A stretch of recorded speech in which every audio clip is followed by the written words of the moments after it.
to the Massachusetts Renaissance Fairs, Haunted Pirate Month, and our historical pirate talks. I'm sure that each and every single one of you knows exactly who I am. Blackbeard, of course, the most famous pirate of them all.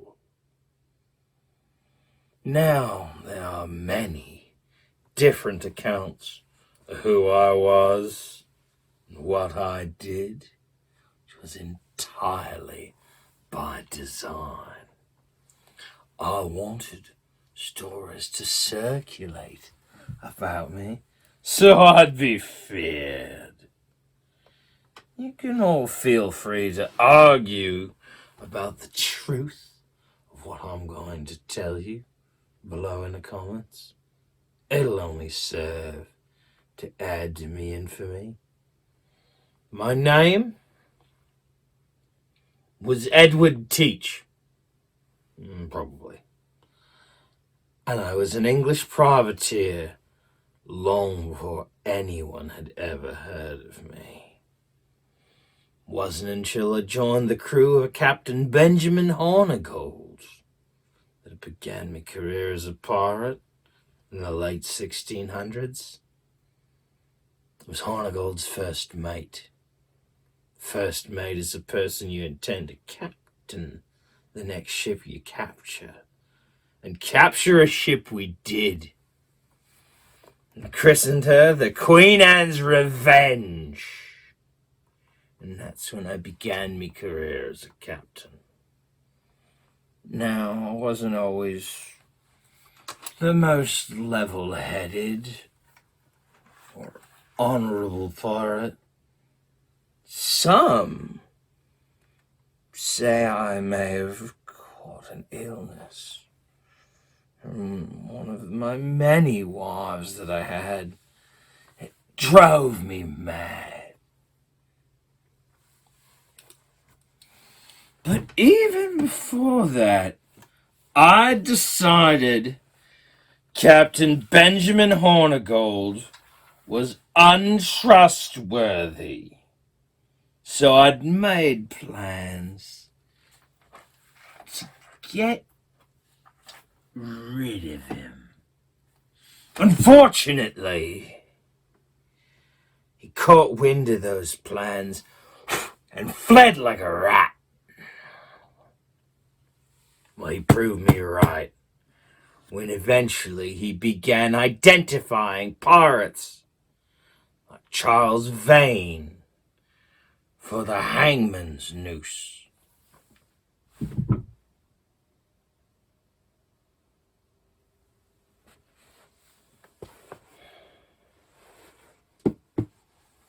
Now, actually, story of how we met Charles Vane is funny. Many pirates ended up crossing paths during the golden age of piracy, and this was one of those very occasions. Our ships were passing and we showed our colors. Since we were both pirates, we turned our guns to the sky, show we meant no harm, and that we wanted a parley. Hornigold and I met with Charles Vane and his quartermaster, Jack Rackham, soon to be Calico Jack. And we talked for hours. Not long after that, I was attacked. Charles Vane marooned when Calico Jack mutinied. Bad luck, I guess. Now, I wasn't the meanest pirate there was, but I sure wanted people to think that it. Not to say I wouldn't shoot someone who stepped out of line. And I was an excellent fighter. But I chose to employ theatrics to get me point across. I had rumours circulating that I was a ghost. I'd made a deal with the devil to stay alive forever. My flag, which was similar to Black Bart's, had me making a deal with the devil in it life. Or perhaps I was that devil.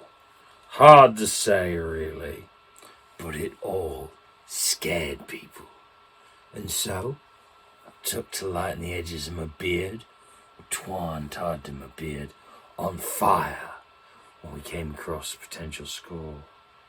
It generally scared people into doing exactly what I wanted them to. That and the fact that I was of a much larger stature than the average man. Some may complain about how I treated them. Israel Hands never complained. He was my quartermaster. We were playing cards one night. I thought I was getting cheated. I blew out the candles, shot randomly under the table. I got hand in the leg. Hand in the leg. Good thing his name wasn't a leg. That would have been awkward, because he had a permanent limp from then on. When asked why I did it, I said, so people would never forget who I am. I am Blackbeard! Really, I was losing. Anyway, I did live in an island with a bunch of slaves for a time, but my infamy got the better of me. Everyone wanted to capture Blackbeard to make a name for themselves, especially those pesky colonists who I'd robbed multiple times. So I could not remain in hiding for too long. It's funny now to think about it. The very thing that made me so successful was my ultimate undoing. Eventually, the governor of Virginia ordered his dogs to hunt me down. When they finally caught up with me, 5 times, stabbed 20 before they could take me down. That's right, I was eventually killed, but I knew I would return to tell me tale. How, you ask? If you were unable to attend the Haunted Hills Pirate and Mermaid Festival last year, you may not be aware that Captain Hook, my little Jimmy, used the magic of Never Neverland to bring some of the most renowned pirates back from the dead. Now we rise in October every year, only to return to Davy Jones after All Hallows Eve, when the magic wears off. I may have met the same end as most pirates, but I made sure my name would live on above all other pirates. Who talks about pirates without mentioning Blackbeard? Thank you for listening to my tale. Become a patron to see exclusive content, or come find me at the Haunted Hills Pirate and Mermaid Festival next year at Tulgey Woods, Camp Chesterfield.